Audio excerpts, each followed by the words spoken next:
بسم الله الرحمن الرحيم إن الحمد لله نحمده ونستعينه ونستغفره ونعوذ بالله من شرور أنفسنا ومن سيئات أعمالنا من يهده الله فلا مضل له ومن يضلل فلا هادي له وأشهد أن لا إله إلا الله وحده لا شريك له وأشهد أن محمدا عبده ورسوله صلى الله عليه وعلى آله وصحبه وسلم تسليما كثيرا. Donc le titre de ce cours-là, c'est Al-Hijratu ilallah, l'émigration vers Allah. Donc l'émigration vers Allah dont on parle dans ce cours, celle qui est voulue dans ce cours, c'est l'émigration du cœur vers Allah subhanahu wa ta'ala et le cheminement de l'individu vers Allah azza wa jal. Donc Al-Hijra peut viser beaucoup de choses. Et Al-Hijra dont on entend souvent parler, c'est plutôt le Hijra al-Jasadiyya, c'est-à-dire l'émigration du corps, qui est une adoration qui existe et qui existera jusqu'au jour du jugement, Al-Hijra, et qu'on trouve expliqué dans les livres de fiqh, et qui est le fait qu'un musulman se déplace vers un pays, donc d'un pays de Kufr vers un pays d'islam. Ça c'est Al-Hijra, dont on a l'habitude de parler, et dont parlent les livres de fiqh notamment, et c'est pas le sujet du cours. Donc celui qui veut connaître ce sujet-là, il y a d'autres cours, ou alors tout simplement il y a beaucoup de paroles de ulama et de fatawa de savants sur ce sujet. Et ici on va parler de al-hijratu ilallah, c'est-à-dire la hijra, le fait que la personne s'écarte et délaisse des choses pour cheminer et se tourner vers la voie d'Allah subhanahu wa ta'ala. Et c'est le sens dans lequel Ibn al-Qayyim a utilisé le mot hijra dans son livre Tariq al-Hijratayn, le chemin des deux hijra, c'est-à-dire le chemin des deux émigrations. Et il veut dire par là l'émigration vers Allah et l'émigration vers le prophète sallallahu alayhi wa sallam. L'émigration vers Allah, c'est-à-dire vers l'adoration exclusive d'Allah, et l'émigration vers le prophète, c'est-à-dire le fait d'adopter la sunna du prophète sallallahu alayhi wa sallam seul comme chemin. Donc cette hijra et cette façon d'utiliser al-hijra dans ce cours, c'est aussi basé sur le hadith dans lequel le prophète sallallahu alayhi wa sallam a dit Al-muhajiru man hajara as-su. L'immigré ou l'émigré, c'est celui qui quitte le mal. Al-muhajir man hajara as-su. C'est comme s'il disait le vrai immigré, celui qui fait réellement l'émigration, c'est celui qui quitte le mal, c'est-à-dire celui qui s'écarte du mal. Donc cette émigration vers Allah subhanahu wa ta'ala dont on parle dans ce cours, elle commence premièrement par le fait de quitter la mécréance et quitter le polythéisme pour se tourner vers l'islam.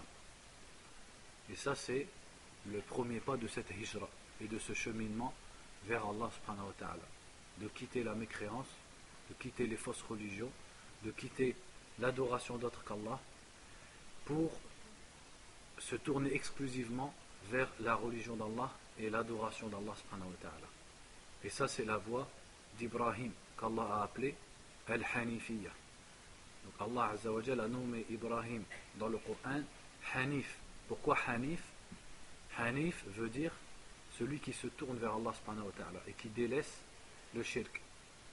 Donc Ibrahim a délaissé l'adoration que pratiquait son peuple, l'adoration des astres, l'adoration des statues.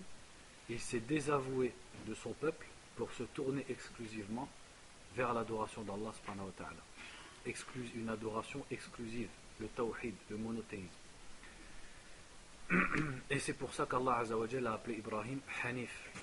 Et le prophète lui-même sallallahu alayhi wa sallam a dit Bu'ithtu bil hanifiyyati samha. J'ai été envoyé par al-hanifiyya facile, c'est-à-dire al-hanifiyya qui est la religion de l'islam, le monothéisme, le fait de délaisser l'adoration d'autre qu'Allah pour se tourner vers l'adoration exclusive d'Allah subhanahu wa ta'ala. Et donc ce premier pas dans cette hijra, c'est le fondement de l'islam. Et c'est même la chose pour laquelle Allah Azza wa Jalla a créé les djinns et les humains. وَمَا خَلَقْتُ الْجِنَّ وَالْإِنسَ إِلَّا لِيَعْبُدُونِ. Je n'ai créé les djinns et les humains que pour qu'ils m'adorent. C'est même la chose pour laquelle Allah Azza wa Jalla a envoyé des messagers aux différents peuples. وَلَقَدْ بَعَثْنَا فِي كُلِّ أُمَّةٍ رَسُولًا أَنِ اعْبُدُوا اللَّهَ وَاجْتَنِبُوا الطَّاغُوتَ. Nous avons envoyé dans chaque communauté un messager pour leur dire adorez Allah et écartez-vous du Tarout. Donc les messagers ne disaient pas simplement à leur peuple adorez Allah, le simple fait d'adorer Allah n'est pas le premier pas de cette hijra. C'est le fait d'adorer Allah qui est voulu en délaissant le shirk. Comme Allah l'a dit dans le Coran, quand il a cité les grands commandements de l'islam, il a commencé par wa'budullaha wa la tushriku bihi shay'a. Et ensuite il a dit wa bil walidayni ihsana wa bidhil qurba wal yatama wal masakin wal jari dhil qurba wal jari al junubi wal sahibi bil jan wa ibn sabil wa ma malakat aymanukum. Il a cité 10 droits et il a commencé par son droit. Et quand il a commencé par son droit, il a dit, il n'a pas simplement dit subhanahu wa ta'ala wa'budullah, mais il a dit wa'budullah wa la tushriku bihi shay'a. Adorez Allah et ne lui associez rien. Parce que l'adoration telle qu'elle est comprise dans l'islam, telle qu'elle est voulue dans l'islam, c'est une adoration exclusive, dénuée de shirk. Une adoration qui doit être exclusivement vouée, et un culte qui doit être exclusivement voué à Allah subhanahu wa ta'ala. Quant à une adoration partagée entre Allah et d'autres choses, parmi les créatures d'Allah, que ce soit un prophète, un ange, une pierre, un arbre, un homme mort ou quoi que ce soit, c'est une adoration, mais pas celle que l'islam demande. Car celle que l'islam demande, et qui est le fondement de l'islam, c'est l'adoration exclusive, le tawhid, le fait d'adorer Allah seul. Et ça également, c'est un des secrets qu'on trouve dans la sourate Qul ya ayyuhal kafirun la a'budu ma ta'budun. Ce premier verset, il est facile. Je n'adore pas ce que vous adorez, car Muhammad sallallahu alayhi wa sallam n'adorait pas ni Allat, ni l'Uzza, etc. Mais la problématique est dans le verset suivant. Wala antum abiduna ma a'bud. Et vous n'êtes pas adorateurs de ce que j'adore. À qui est adressée cette phrase? À Quraysh, aux mécréants de la Mecque, aux associateurs, aux polythéistes, aux païens. Donc Allah a dit au prophète sallallahu alayhi wa sallam, dis-leur, vous n'adorez pas ce que j'adore. Est-ce que les Quraysh n'adoraient pas Allah? Si. Donc comment Allah dit au prophète, dis-leur, vous n'adorez pas ce que j'adore, alors qu'ils adoraient Allah? On sait que les mécréants de Quraysh adoraient Allah, mais ils adoraient en même temps d'autres divinités, qui étaient parfois des hommes pieux, morts, qui étaient parfois des pierres, parfois des arbres, etc. etc. Donc comment le prophète, Allah lui dit de dire, dis-leur, vous n'adorez pas ce que j'adore, alors que on sait qu'ils adoraient Allah?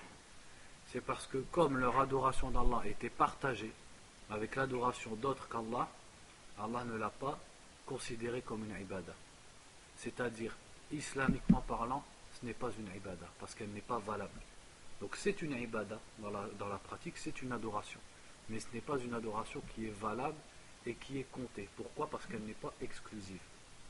Donc voilà, cette adoration exclusive, la raison pour laquelle Allah a créé les créatures, pourquoi il a envoyé les prophètes, et c'est aussi le sujet sur lequel les prophètes se sont disputés avec leur peuple. Et c'est la première chose qu'ils ont mis en avant. Et c'est le point sur lequel ils ont fondé leur message.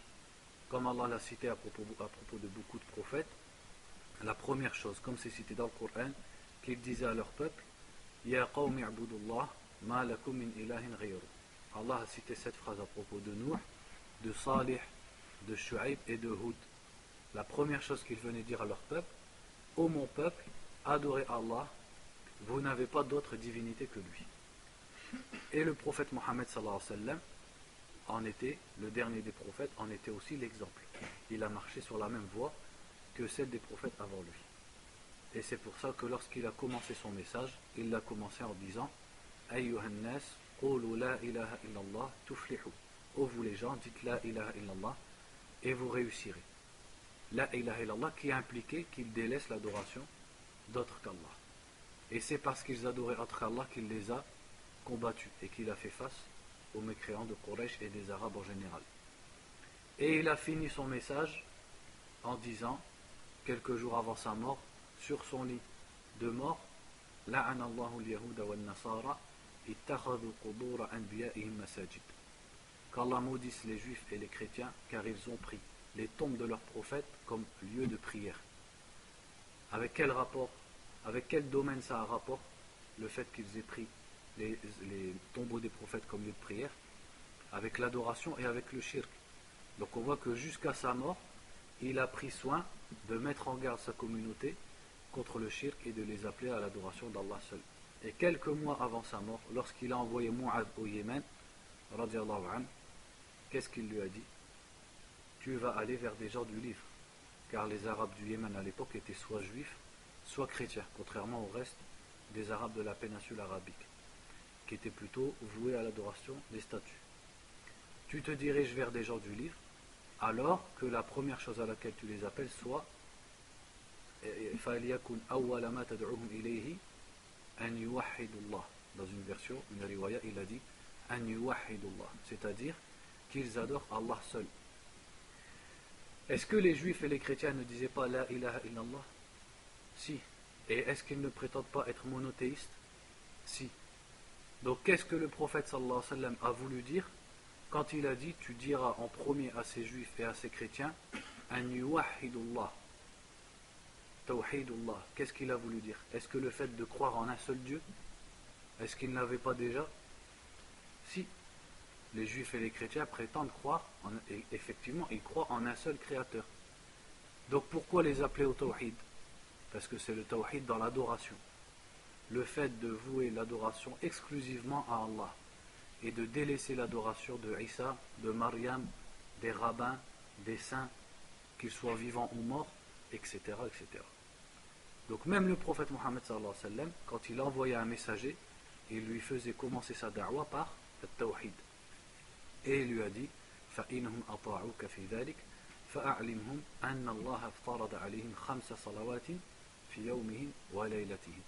Si ils t'obéissent dans cela, c'est-à-dire si effectivement ils adorent Allah seul et délaissent l'adoration d'autre qu'Allah, et aussi, comme c'est cité dans l'autre version du hadith, ils témoignent que tu es le messager d'Allah, alors, donc seulement après, informe-leur qu'Allah leur a imposé 5 prières de jour et de nuit.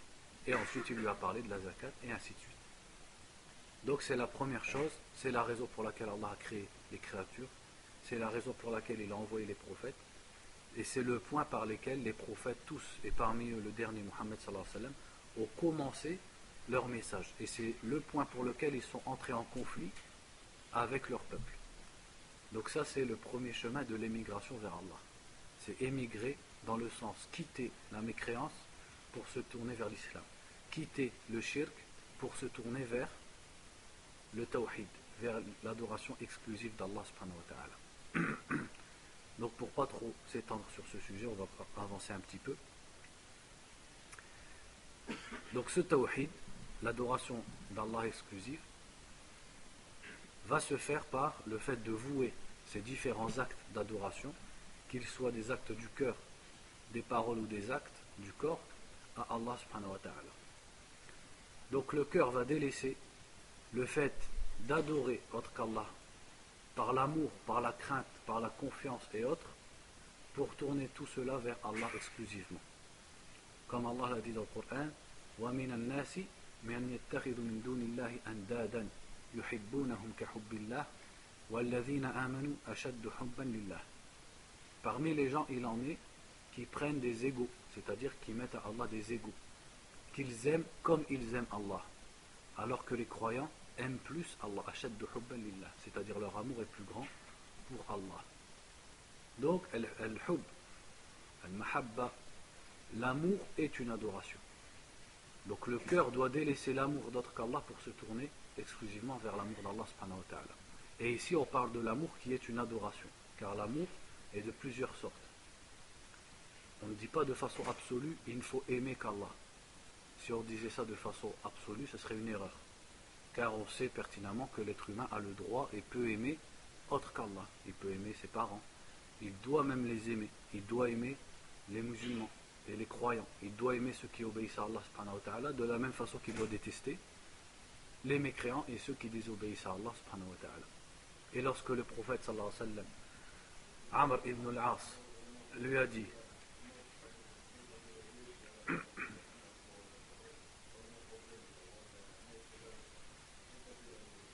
pas responsable avec le Azdi, tu peux.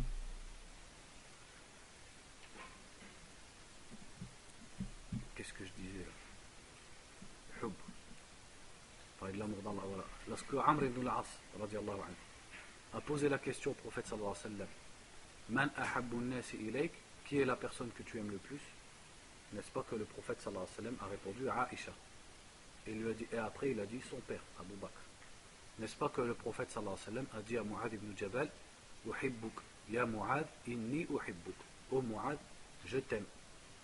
Donc l'amour en Allah est permis. Et l'amour d'autre qu'Allah est permis. Quand c'est aimer en Allah, c'est-à-dire aimer ce qu'Allah veut que tu aimes. Et ça fait partie de l'amour d'Allah subhanahu wa ta'ala. Mais il est un amour qui est une adoration. C'est quoi cet amour? C'est l'amour suprême, l'amour extrême. L'amour, comment on différencie entre l'amour qui a une ibada et l'amour normal? L'amour de Quraysh pour leur statut, à quoi ça les poussait? Ça les poussait au shirk dans les autres adorations. Leur amour pour les statues leur poussait à sacrifier pour ces statues, les poussait à jurer par ces statues, les poussait à se prosterner pour ces statues. Donc cet amour-là, qui était dans leur cœur, c'est une ibada, ce n'est plus un simple amour. Eh bien cet amour ne doit être voué qu'à Allah subhanahu wa ta'ala. Donc l'être humain doit délaisser l'amour des fausses divinités, avant tout. Et ensuite également l'amour des passions, même si ça n'atteint pas le shirk. Et en cela le prophète sallallahu alayhi wa sallam disait Ta'isa abdud dirham, ta'isa abdud dinar. Il disait que tombe, c'est-à-dire il a fait une dua, que tombe l'esclave des pièces d'argent et que tombe l'esclave des pièces d'or. C'est-à-dire celui qui aime ad-dunya, au point où son amour d'autre qu'Allah, ici en l'occurrence ad-dunya, peut aller jusqu'à le détourner de certaines obligations. Ce qui peut l'amener à une sorte de shirk ashar, de shirk mineur. Donc c'est délaisser l'amour qui est une adoration, de le délaisser s'il est voué à autre qu'Allah, pour vouer l'amour qui est une adoration à Allah seul. Et délaisser l'amour des choses qui te détournent de tes obligations envers Allah subhanahu wa ta'ala, ce qui constitue du shirk ashar, c'est-à-dire du shirk mineur. Et après ça aura pour conséquence que tout ton amour ne soit guidé que par l'amour d'Allah. C'est-à-dire que tu n'aimes que pour Allah et que tu détestes que pour Allah. Tu aimes ce qu'Allah veut que tu aimes, c'est-à-dire les croyants. Et plus une personne est croyante et obéissante à Allah, et plus tu l'aimes. Et à l'opposé, tu détestes les mécréants, et plus une personne se détourne de l'obéissance d'Allah, et moins tu vas l'aimer. Voilà l'amour vers lequel le cœur doit se tourner et qu'il doit concrétiser le plus possible. Ça, c'est une émigration. Voilà, quand on parle d'émigration, dans ce cours, c'est ça qu'on veut dire. C'est ce cheminement de la personne vers Allah subhanahu wa ta'ala. C'est d'abord dans le fait de vouer exclusivement ses adorations vers Allah azza wa jal. Et une des principales adorations, c'est l'amour. Une autre adoration, c'est at-tawakkul, la confiance. Le fait de placer sa confiance en une fausse divinité. Eh bien, le cœur doit délaisser ça. Il doit se libérer de ça. Et en vérité, le fait que le cœur délaisse le shirk et délaisse la confiance et le fait d'être accroché à autre qu'Allah, pour lui, en réalité, c'est une adoration. Parce que tout musulman croit avec certitude que seul Allah Azza wa Jal détient le bien et le mal de façon absolue. Et que lui seul détient les conséquences des choses. Donc, placer ta confiance, une confiance absolue, envers une statue, ou un homme saint qui est mort, ou un prophète, ou un ange, ou quoi que ce soit en dehors d'Allah, revient à l'adorer, et revient à espérer en quelque chose qui ne peut rien faire pour toi. Donc c'est une sorte d'esclavage. C'est une sorte de soumission, mais une soumission aveugle, parce qu'en vérité elle ne te ramène rien. Elle est fausse. Et c'est une des raisons pour laquelle le prophète sallallahu alayhi wa sallam a été qualifié comme étant quelqu'un qui enlève les carcans qui sont sur le cou des êtres humains. N'est-ce pas qu'Allah Azza wa Jalla dans la sourate Al-Ma'ida, lorsqu'il a parlé du prophète sallallahu alayhi wa sallam, il a dit à propos de lui, يُحِلُّ لَهُمُ الطَّيِّبَاتِ وَيُحَرِّمُ عَلَيْهِمْ الْخَبَائِثِ. Il leur rend licite les bonnes choses et leur interdit les mauvaises choses. وَيُحَرِّمُ عَلَيْهِمُ الْخَبَائِثِ وَيَضَعُ عَنْهُمْ إِسْرَهُمْ وَالْأَغْلَالَ الَّتِي كَانَتْ عَلَيْهِمْ. Il leur enlève leur état de captivité et leur enlève les carcans qui étaient sur leur cou. Est-ce que le prophète sallallahu alayhi wa sallam a enlevé des chaînes à quelqu'un avec ses mains? Donc que veut dire le verset? C'est-à-dire qu'il a sorti les cœurs des êtres humains de la servitude des créatures, qui est une servitude nulle et qui est un esclavage, pour les rendre servants de celui qui mérite d'être adoré subhanahu wa ta'ala. Et là est la réelle liberté du cœur. Parce que le cœur dans toutes les façons, et l'être humain dans toutes les façons, il ne peut pas avoir une liberté absolue. Il doit forcément adorer quelque chose. Car c'est sa fitra qui veut ça. Il doit adorer quelque chose. Et il va adorer quelque chose. Même s'il dit qu'il ne croit pas en Dieu, il va adorer un chanteur, ou il va adorer l'argent, ou il va adorer quelque chose. Parce que je dis ça parce que c'est ça qu'on connaît plus autour de nous. Si déjà avant ça, il adore toi Jésus, ou Marie, ou Sainte Catherine, ou Saint Athel, ou Saint Pierre, etc. Donc de toute façon, le cœur, il va adorer et s'attacher à quelque chose. Donc sa vraie liberté, et la chose vers laquelle il doit être dirigé, c'est d'adorer et de s'attacher au seul qui mérite d'être adoré, qui est Allah subhanahu wa ta'ala. Donc c'est pour ça que le prophète a été qualifié comme étant quelqu'un qui enlève, sallallahu alayhi wa sallam, les carcans des coups des êtres humains. C'est-à-dire il les libère de l'adoration des créatures pour les diriger vers l'adoration du Créateur. Et cette chose, elle apparaît fortement dans At-Tawakkul. At-Tawakkul, c'est-à-dire le fait de placer sa confiance, est une ibadah, c'est une adoration. Puisqu'Allah dit dans le Coran, wa 'ala Allahi fatawakkalu in kuntum mu'minin. Et mettez votre confiance en Allah, ou plutôt en Allah placez votre confiance, parce que le fait qu'il commence par wa 'ala Allahi fatawakkalu, plutôt que de dire wa tawakkalu 'ala Allah, c'est quoi la différence? Al-Hasr, c'est-à-dire le fait qu'il ait dit wa 'ala Allahi fatawakkalu, le fait qu'il ait commencé à la phrase par wa 'ala Allah, c'est-à-dire et en Allah placez votre confiance, ça me prouve l'exclusivité, la singularité, c'est-à-dire que cette confiance doit être placée à Allah seul. En français aussi ça existe. Si je te dis mets ta confiance en Allah, et si je te dis c'est en Allah qu'il faut que tu mettes ta confiance, il y a une différence ou pas? Si je te dis c'est en Allah que tu dois placer ta confiance, ça sous-entend en Allah et à personne d'autre. Donc ce verset, et des versets sur le tawakkul, il y en a plein, qui montrent qu'Allah Azza wa Jal a ordonné aux êtres humains de placer sa confiance en lui. Donc c'est une adoration. Donc l'être humain doit se libérer du fait de placer sa confiance et d'espérer tout ce qu'il va acquérir ou espérer la protection contre le mal d'autre qu'Allah pour vouer ce tawakkul à Allah subhanahu wa ta'ala. Donc ça c'est dans le cœur. Et qu'est-ce que le tawakkul? Comment on explique le tawakkul? Le tawakkul a deux piliers, on l'explique par deux choses. C'est qui me dit les deux piliers du tawakkul? J'interroge parce que je sais que sinon vous ne lèverez pas la main.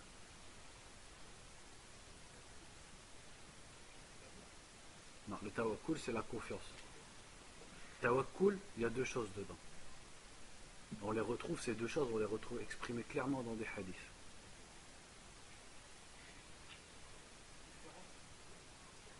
Non, c'est pas ça. Ouais, le tawhid, ouais, l'espérance, l'amour, d'accord. Mais le tawakkul, qu'est-ce que c'est? Voilà, la première chose c'est fi'lul asbab, badlul asbab. Qu'est-ce que ça veut dire? Ça veut dire faire les causes. Je veux un bien, il faut que je fasse les causes pour y arriver. Je veux être protégé d'un mal, il faut que je fasse les causes pour en être protégé. Les causes qui sont licites, premièrement, et les causes qui sont raisonnables, c'est-à-dire les causes qui correspondent à ce que je veux. Si je veux me marier, il ne faut pas aller à la boîte à intérim. Vous avez compris ce que je veux dire? On fait les causes par rapport à la chose qu'on veut, et on fait les causes qui sont licites. Est-ce que faire les causes, ça suffit dans le tawakkul? Il faut... Comment? Pas l'invocation forcément. Non. Bon, pour vous compreniez, un athée, il recherche du travail, et il fait les causes toute la journée. Est-ce que c'est un mutawakkil? Pourquoi? Parce qu'il n'espère pas, c'est pas question d'ikhlas ou de croyance, c'est plus que ça. Il n'espère pas cette chose de la part d'Allah. Et ça on le retrouve dans le hadith. Ihris ala ma yanfa'uk wasta'in billah. C'est pour ça que ce hadith j'en parle tout le temps. Ihris ala ma yanfa'uk wasta'in billah. Cherche ce qui t'est utile et cherche l'aide d'Allah. Voilà le tawakkul. C'est-à-dire que tu fais dans ta vie tous les jours, tu fais les choses pour avoir ce que tu veux, tu vas chercher un travail, tu vas te renseigner pour trouver une épouse, tu vas suivre un traitement pour être guéri de quelque chose, etc. Donc tu fais les causes qu'Allah t'a permis, mais de qui tu espères la fin de ton affaire? Entre les mains de qui est la fin de ton affaire? Entre les mains d'Allah. Donc c'est de lui que tu espères la fin de ton affaire, pas de ce que tu es en train de faire, ton sabab.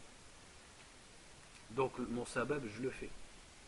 Mais je sais qu'à la fin, c'est Allah qui va décider de me donner ou de ne pas me donner la chose. Maintenant, j'ai une autre question. Le sabab que je fais, est-ce qu'il a un lien avec le résultat ou pas? Oui. Toi, tu dis oui. Qui dit oui? Oui, oui. Non. Comment? C'est une des causes. On va prendre un exemple concret. Je prends un médicament pour être guéri. Donc, c'est quoi que je vise? La guérison. J'emploie une cause. C'est quoi cette cause? Le médicament. Est-ce que le médicament a un rapport avec ma guérison ou pas? Un rapport. Voilà. Alhamdulillah, c'est parce que d'habitude j'entends toujours la mauvaise réponse. Pourquoi je suis étonné?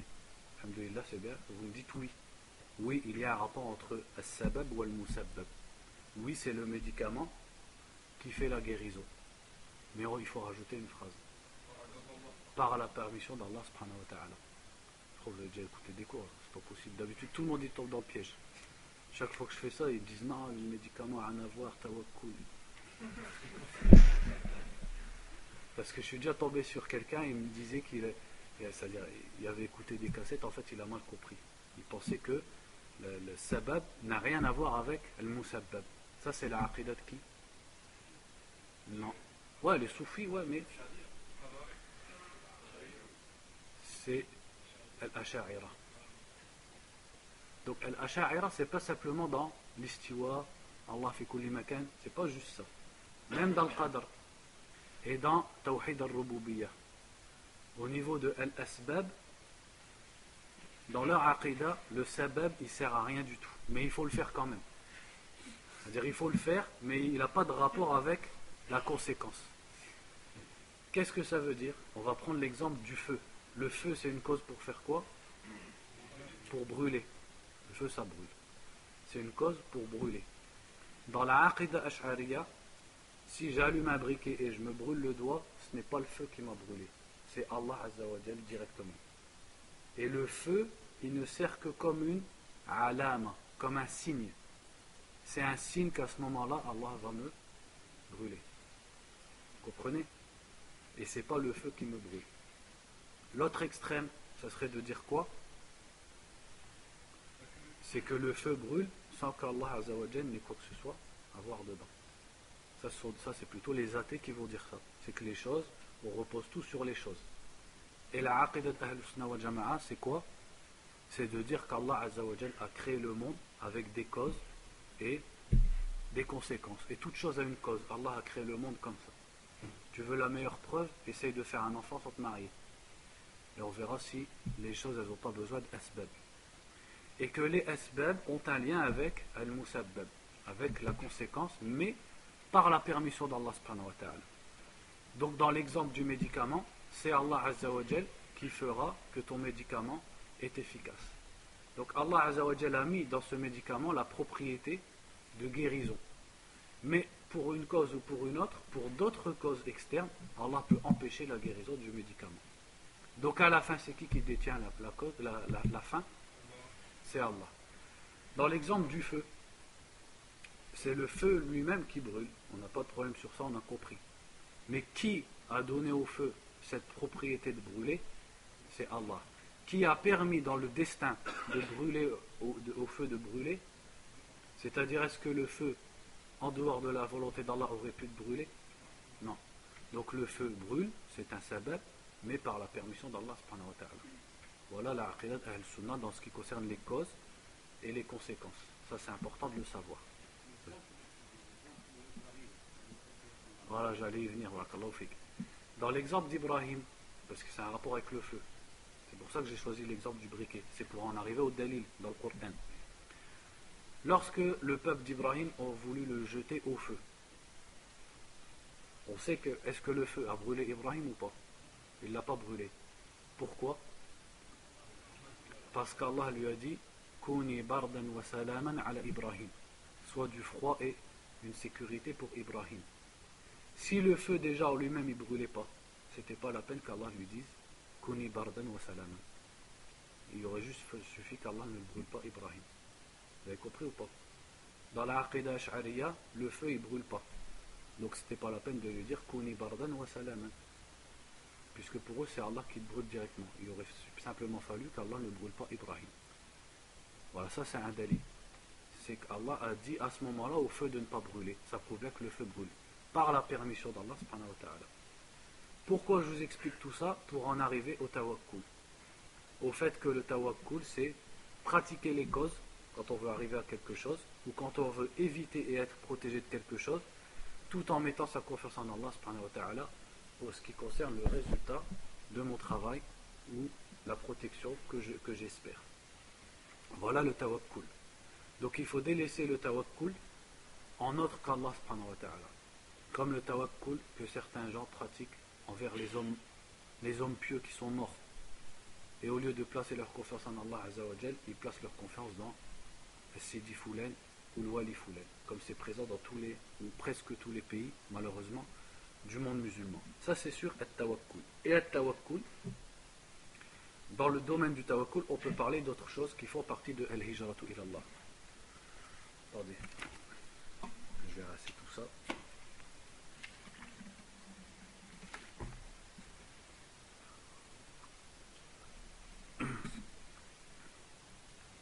Et qui sont toujours dans le domaine du fait de libérer le cœur de l'attachement à autre qu'Allah subhanahu wa ta'ala. Car la hijra vers Allah, c'est pas seulement délaisser le shirk pour se tourner vers le tawhid, mais c'est également délaisser les superstitions et les fausses croyances pour se diriger vers les vraies croyances, qui est le tawhid et la croyance en Allah Azza wa Jal. Donc par exemple, parce que ça a un lien avec le tawakkul, le fait de délaisser des pratiques de superstition et de s'attacher à des fausses croyances. Et dans ce domaine, on va citer 3 choses ici. Une de ces choses, c'est ce qu'on appelle at-tiyara. At-tiyara qui veut dire le sort ou la superstition ou l'augure. C'est croire à ce que, par exemple, tel signe annonce le malheur. Ou tel signe annonce le bonheur. Et donc j'attache mon cœur à ces signes. Et qu'est-ce qui va en résulter? Soit de la peur ou au contraire de la confiance. Donc le cœur, au lieu de devenir le serviteur d'Allah et de dépendre d'Allah, il va dépendre des choses imaginaires. Donc par exemple en France, nous qu'est-ce qu'on connaît sur ça? Un chat noir il passe, ça y est, il ne faut pas que je parte. Ou alors si je suis passé sous une échelle, ça va me porter malheur, etc. etc. Et dans les pratiques des Arabes avant l'islam, at-tiyara, en quoi ça consistait? Zajru at-tayr, c'est-à-dire ils faisaient peur à des oiseaux pour qu'ils s'envolent. Et une fois qu'ils s'envolaient, ils regardaient la direction qu'ils avaient prise. S'ils prenaient telle direction, pour eux, c'était un signe de réussite. Donc s'ils devaient voyager, ils partaient. S'ils prenaient la mauvaise direction, pour eux, c'était un signe de perte, et donc ils ne partaient pas, ils se retenaient. Donc leur cœur était attaché à des asbab khayaliya, des causes imaginaires. Et c'est pour ça que le prophète sallallahu alayhi wa sallam a dit at-tiyaratu shirk, at-tiyaratu shirk. La superstition est du shirk, la superstition est du shirk. Car c'est attacher ton cœur à des causes complètement imaginaires, des causes qui n'en sont pas. Et Abdullah ibn Mas'ud a dit, quand il a cité ce hadith, وَمَا مِنَّا إِلَّا 3 points de suspension, وَلَكِنَّ اللَّهَ يُذْهِبُهُ بِالتَّوَكُّلِ. Ibn Mas'ud, quand il a rapporté le hadith qui dit l'augure est du shirk, l'augure est du shirk, ensuite il a dit, radiyallahu anhu, et chacun d'entre nous a, c'est-à-dire chacun d'entre nous, son esprit est traversé par ce genre de suggestion. Ça va te porter malheur, ça va te porter bonheur, etc. Surtout qu'à l'époque, ils étaient récemment convertis de la jahiliya. Donc ils étaient encore marqués par certaines de ces choses. Et donc ils disaient, chacun d'entre nous a parfois ce genre de pensée.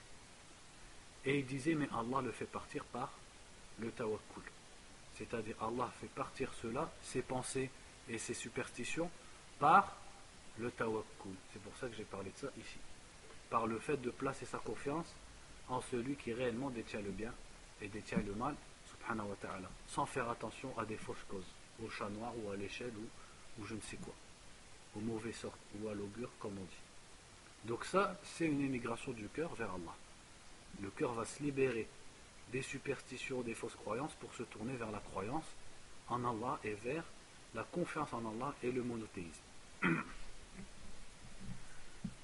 Et c'est là qu'on observe aussi que l'islam, surtout dans le domaine de la croyance, il a effacé les croyances et les habitudes de la jahiliya, mais il a mis en échange des croyances et des pratiques de monothéisme.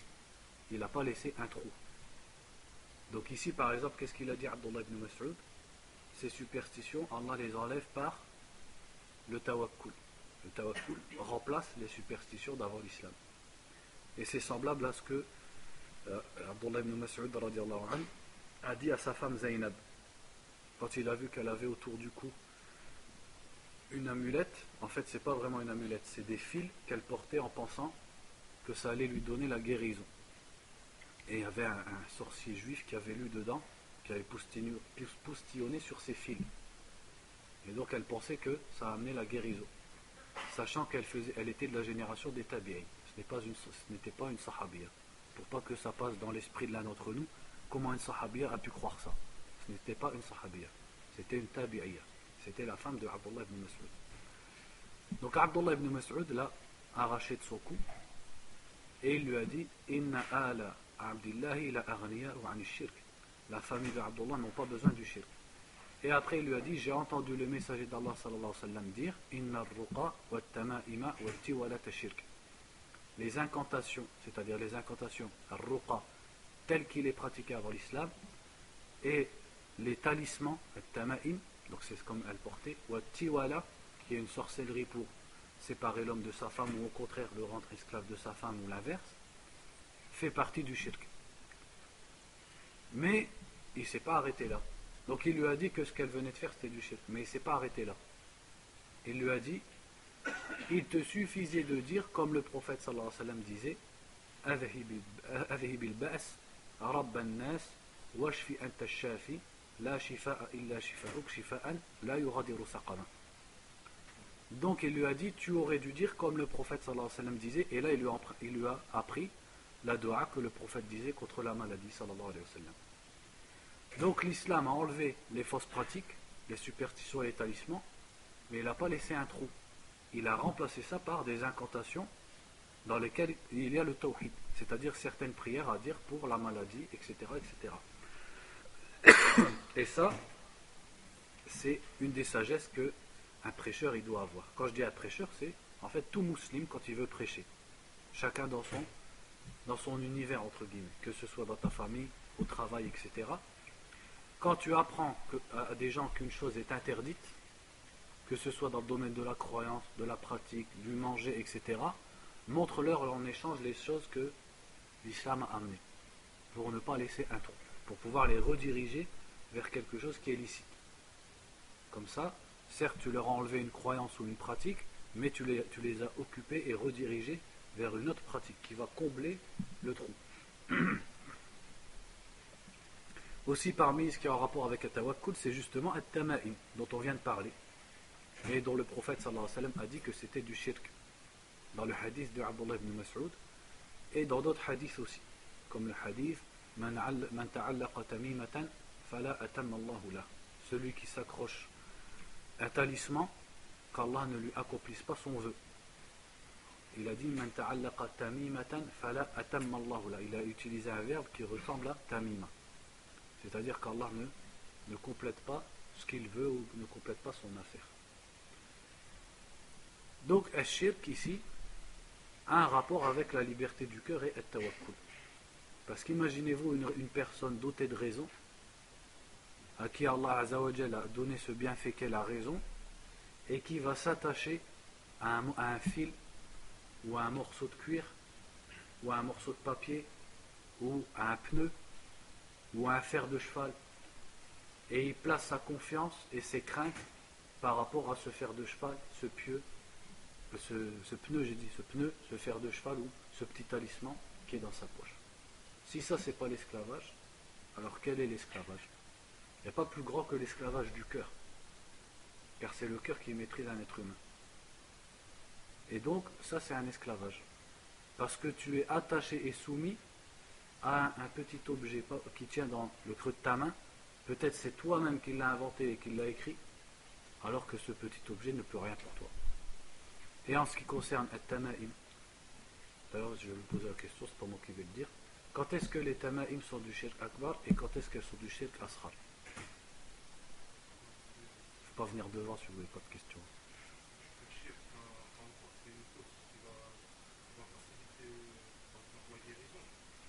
En fait, Inch'Allah on va s'habituer, non, ta réponse elle est bonne.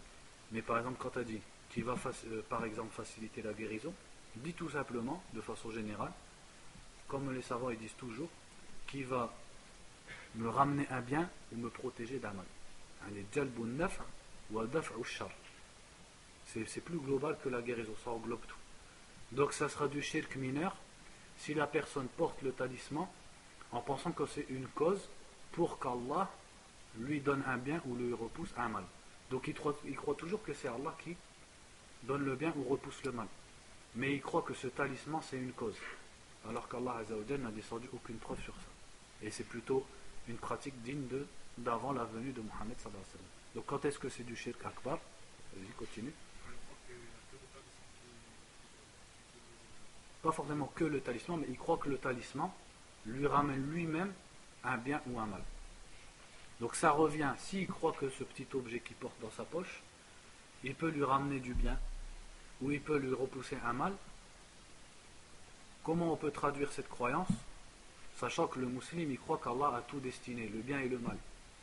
Donc c'est comme s'il croyait que cette chose, elle peut repousser un mal qu'Allah lui a écrit, ou elle peut lui ramener un bien qu'Allah ne lui a pas écrit. Et c'est pour ça qu'il y a beaucoup de versets dans le Coran qui disent, est-ce que si Allah vous a, voyez ce que vous adorez en dehors d'Allah, si Allah m'a écrit une miséricorde, est-ce qu'elles peuvent le repousser? Et si Allah m'a écrit un mal, est-ce qu'elles peuvent l'empêcher? C'est la même chose avec les talismans. C'est pas seulement avec les statues, mais même le talisman. Tu crois qu'un petit objet comme ça, il va te ramener du bien, si Allah ne te l'a pas écrit, ou qu'il va repousser du mal, si Allah il te l'a écrit. Donc tu l'as mis à l'égal de qui? À l'égal d'Allah subhanahu wa ta'ala. C'est pour ça que le prophète sallallahu alayhi wa sallam, dans beaucoup de hadiths, a appelé le fait de porter des talismans du shirk. Et malheureusement, c'est quelque chose de courant chez les musulmans, et surtout chez les anciens et les vieilles femmes, ils portent des talismans. Et ils croient que, comme la main de Fatima, etc., et ils croient que ça ramène un bien. Donc au lieu d'invoquer Allah, de placer sa confiance en Allah, il est concentré sur, et son cœur il est tourné vers son talisman. C'est la même chose pour at-tabarruk, dont on va parler en vitesse. At-tabarruk qui est le fait d'espérer la baraka, c'est-à-dire le bien et la continuité du bien de quelque chose en dehors d'Allah subhanahu wa ta'ala. Et ça on le retrouve dans un hadith, le hadith de Abu Waqid al-Laythi radiallahu anhu. Donc ce hadith je pense que vous connaissez tous, quand il raconte qu'après la bataille de Hunayn, donc ils sont, pour aller vers la bataille de Hunayn avec le prophète sallallahu alayhi wa sallam, Abu Waqid était dans l'armée avec le prophète sallallahu alayhi wa sallam, et il avait avec lui d'autres compagnons et ils étaient nouvellement convertis à l'islam après la conquête de la Mecque. Et il a dit فَمَرَرْنَا بِسِدْرَةٍ يَعْكُفُونَ عِنْدَهَا وَيُعَلِّقُونَ عَلَيْهَا أَسْلِحَتَهُمْ يُقَالُ لَهَا ذَاتَ أَنْوَاطٍ. Donc il a dit nous sommes passés à côté d'un arbre auquel les mouchrikines accrochaient leurs armes et à côté de laquelle ils restaient يَعْكُفُونَ عِنْدَهَا, c'est-à-dire qu'ils restaient sous cet arbre en espérant la baraka de cet arbre. Et cet arbre s'appelait Zatu Anwat, parce que Anwat ça veut dire des choses qui sont accrochées, donc il l'a appelé Zatu Anwat.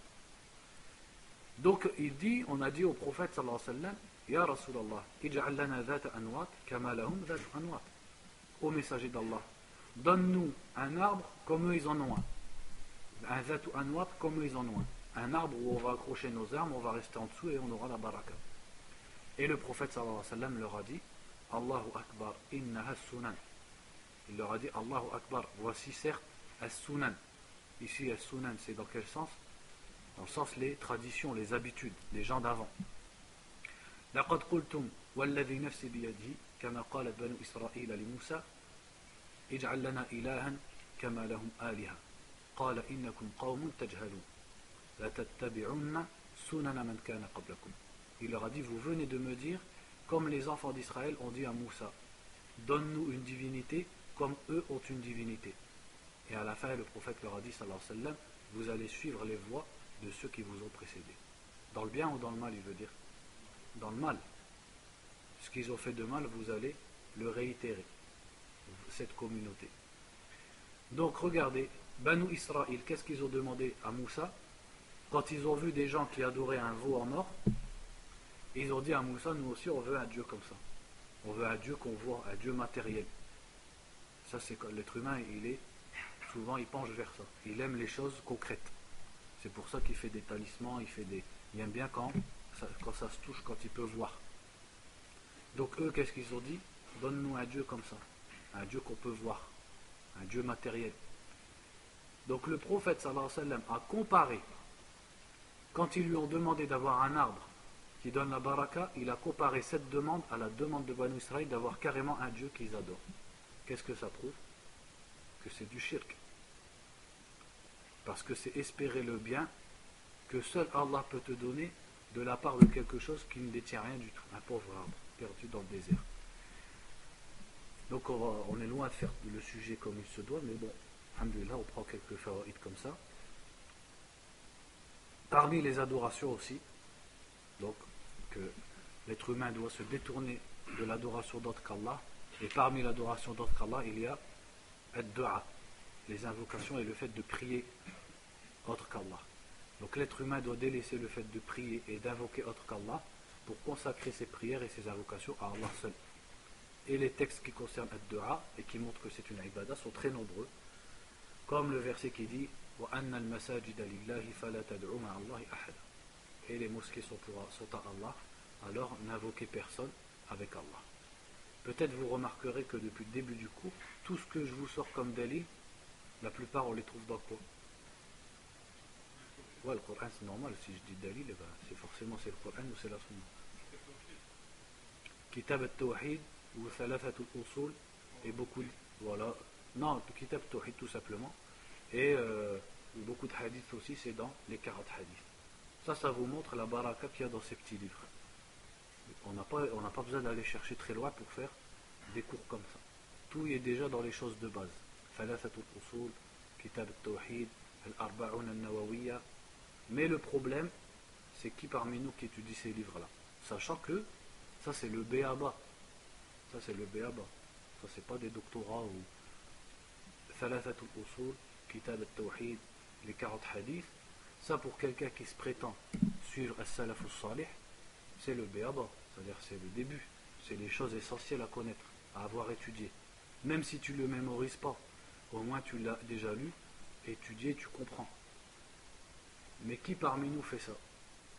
Si je pose la question, qui parmi nous connaît ce que tel shir à 10 km a dit sur l'autre qui est à 20 000 km, il y en aura plus que si je demande qui parmi nous a étudié Kitab al-Tawhid complet. Est-ce que vous trouvez ça normal? Donc on a un problème dans notre façon de comprendre et d'apprendre la religion et les priorités. Et moi j'observe de plus en plus qu'autour de moi, il n'y a pas beaucoup de frères en vérité qui ont étudié, par exemple, Thalathat al-Usul, qui ont étudié. Quand je dis étudier, je ne demande pas de l'avoir appris par cœur, ou etc. Simplement, au moins, avoir écouté l'explication, ou lu l'explication, et l'avoir bien compris d'un cheikh, et de savoir le réexpliquer derrière. Même au moins le sens. Au moins tu sais, comme le frère, mashallah, il m'a dit, les tama'im, c'est du shirk asghar à tel moment, et du shirk akbar à tel moment. Mashallah, c'est ça qu'on veut. D'un jeune qui se dit de Ahl Sunnah wal Jama'a. C'est ça qu'on attend. Mais qu'on connaisse tous les problèmes, et que quand tu es dans une aqiqa, on te dit, bah toi, apparemment tu es un jeune, tu as une barbe, vas-y parle-nous un petit peu, et tu es comme ça, tu peux rien dire, parce qu'en vérité tu n'as rien appris, tu n'as rien étudié, ça c'est l'id. Donc après c'est pas la peine de venir scorder tout le temps que tu es sur le minhaj, etc., etc. Si quand des anciens parce qu'ils espèrent en toi, parce qu'ils voient que tu as une barbe et que tu es un jeune, ils espèrent au moins de toi que tu connaisses un peu, tu saches parler, et tu n'es même pas capable d'expliquer quoi que ce soit. Ça, c'est un aïb, il faut se remettre en question sur ces choses-là. Au moins, dans les 42 hadiths, quand même, tant que tu les connais, ou t'en connais quelques-uns, tu sais au moins leur dire et leur expliquer, et leur faire un cours à partir de ça. Ça, normalement, c'est le béaba. Mais qui, malheureusement, parmi nous, apprend ces choses-là? Ceux qui ont l'arabe, alors là, leur excuse, elle n'existe pas. Et même ceux qui n'ont pas l'arabe, en réalité, vous trouvez toujours le moyen de le faire. Que ce soit avec des frères qui l'ont expliqué oralement, comme on fait, ou que ce soit avec les livres qui sont édités, qui sont traduits. Maintenant, tout existe. Thalathatul usul, tous les moutons, on trouve toutes les explications en français. Mais où ils sont ceux qui apprennent ça, et qui, quand on leur demande, vas-y, parle-nous, vas-y, on est assis, vas-y, parle-nous, il y a des awam, il faut leur parler, et ils savent parler. Où ils sont ceux-là, malheureusement. Donc remettez-vous en question sur ces choses-là. Donc ad-du'a, c'était une parenthèse, parce que depuis tout à l'heure, je me dis, en fait, tout ce que je vous dis là, c'est juste dans Thalathatul usul et Kitab al-Tawhid, tout simplement. J'ai pas eu besoin de lire une thèse de doctorat pour vous faire ce cours. C'est des choses très simples. Et c'est des choses que on est tous censés connaître et savoir expliquer. Donc, ad-du'a, c'est une adoration. Et comme le prophète a dit, sallallahu alayhi wa sallam, ad-du'a huwa al-ibada. La du'a, c'est l'adoration. Donc, puisque la du'a, c'est l'adoration, alors on ne peut pas l'avouer à autre qu'Allah. Ça, c'est quelque chose d'assez évident et d'assez connu. Mais il y a quelque chose qui est moins évident et qui fait partie de ad-du'a. C'est ce qu'on appelle talabu shafa'a, le fait de demander l'intercession.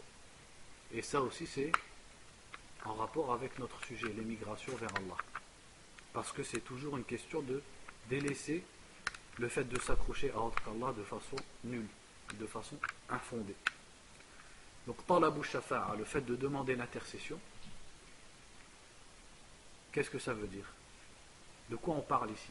On parle de gens qui se tournent vers une tombe, ou des fois c'est encore pire, ils se tournent vers un shirk qui est vivant devant eux, et ils l'implorent d'intercéder en leur faveur. Et si tu leur dis que c'est du shirk, ils te disent, non, c'est pas une dua. Moi je lui demande simplement l'intercession.